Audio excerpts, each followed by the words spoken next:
Hello everyone, আসসালামু আলাইকুম। আজকে মাটির নিচের আলু এবং মাছ দিয়ে সুন্দর একটা রেসিপি নিয়ে এসেছি।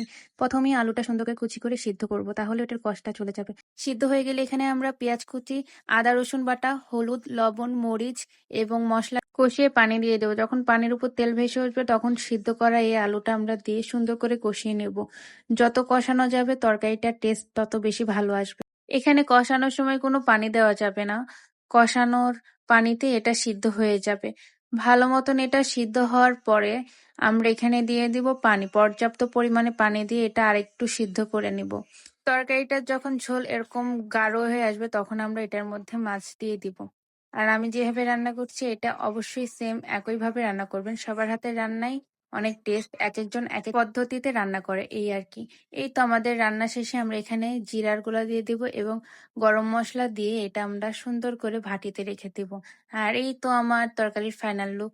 আমার রেসিপিটা কেমন হয়েছে অবশ্যই কমেন্ট বক্সে জানাবেন। আর আজকের ভিডিওটি ভালো লাগলে অবশ্যই লাইক, কমেন্ট, শেয়ার এবং ফলো করবেন। আল্লাহ হাফেজ।